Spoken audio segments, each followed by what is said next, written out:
ನಾಡಿನ ಎಲ್ಲ ನನ್ನ ರೈತ ದೇವರುಗಳಿಗೆ ನಮಸ್ಕಾರನ ಹೇಳುತ್ತಾ ಇವತ್ತೇನು ರಾಜ್ಯದ ಮುಖ್ಯಮಂತ್ರಿ ಆಗಿರ್ತಕ್ಕಂಥ ಡಿ.ಕೆ. ಶಿವಕುಮಾರ್ ಅವರೇ ಮತ್ತು ಸನ್ಮಾನ್ಯ ನರೇಂದ್ರ ಮೋದಿ ಸಾಹೇಬರೇ ಪ್ರಧಾನಮಂತ್ರಿ ಅವರೇ ಏನು ಇವತ್ತು ವಿದ್ಯುತ್ ಖಾಸಗೀಕರಣವನ್ನು ಮಾಡಿದಿರಿ.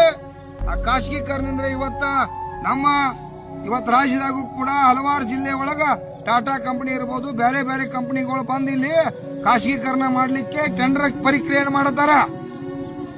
ನಾಳೆ ಖಾಸಗೀಕರಣ ಮಾಡಿ ನೋಡ್ರಿ ಹೆಂಗ ಮೊಬೈಲ್ ನಾವು ಹೆಂಗ ಜಿಯೋ ಕಂಪನಿದ ಮೊದಲ ಸಬ್ಸಿಡಿ ಆದ ಅಂತೇಳಿ ನಮಗ ತಲೆ ಕೆಡಿಸಿರು.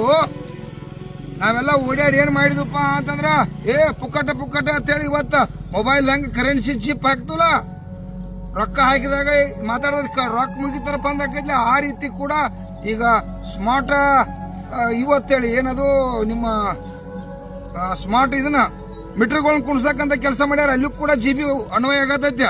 ಅದನ್ನ ತಂದು ನಾಳೆ ನಮ್ಮ ಕರೆಂಟ್ ಮೋಟರ್ಗೆ ಹಾಕ್ತಾರೆ. ರಾತ್ರಿ 12 ಗಂಟೆಗೆ ಕರೆಂಟ್ ಮೋಟರ್ ಕರೆನ್ಸಿ ಕಟ್ ಆತಂದ್ರೆ ಇವ್ರು ಹೆಣಕ್ ಕಳುದ.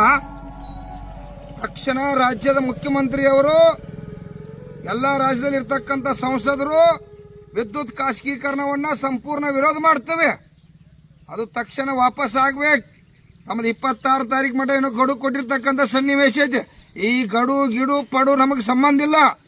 ನೀವೇನಾದ್ರೂ ಕಂಪನಿಗಳು ಟೆಂಡರ್ ಹಾಕಿರಪ್ಪ ಅಂದ್ರೆ ನಾಡಿನ ನನ್ನ ಎಲ್ಲ ರೈತ ದೇವರುಗಳ ಸಾರ್ವಜನಿಕರು ನಾವೆಲ್ಲರೂ ಕೂಡ ಕೂಡಿ ಏನು ನಿಮ್ಮ ಟೆಂಡರ್ ಪ್ರಕ್ರಿಯೆ ಇಲ್ಲಿ ಕೆಲಸ ಮಾಡ್ತಕ್ಕಂಥದ್ದು ಒಡೆದು ಉಗುದ ಹೊರಗೆ ಹಾಕ್ತಕ್ಕಂಥ ಕೆಲಸ ರೈತ ಸಂಘ ಮಾಡ್ಬೇಕಾಕತಿ.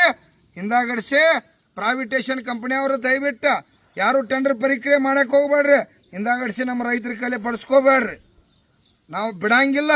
ಅದನ್ನ ಖಾಸಗೀಕರಣವನ್ನ ಯಾವುದೂ ಖಾಸಗೀಕರಣವನ್ನ ನಾವು ಒಪ್ಪೋದಿಲ್ಲ. ನಮಗದ ಸಂಬಂಧ ಇಲ್ಲ. ರೈತರ ಸರ್ಕಾರನೇ ಇರಬೇಕು. ರೈತರಿಗೆ ಸವಲತ್ತುಗಳು ಸಿಗಲೇಬೇಕು. ರೈತರ ಶ್ರಮ ಪಡ್ತಕ್ಕಂಥ ಎಲ್ಲಿವರೆಗೆ ಶ್ರಮ ತಕ್ಕಂತೆ ಬೆಲೆ ಸಿಗಂಗಿಲ್ಲ. ರೈತರನ್ನ ಗೌರವಿಸ್ತಕ್ಕಂಥ ಕೆಲಸ ಮಾಡಬೇಕು. ವಿದ್ಯುತ್ ಖಾಸಗೀಕರಣವನ್ನು ಸಂಪೂರ್ಣ ವಿರೋಧ ಮಾಡ್ತಾ ಇದ್ದೀವಿ.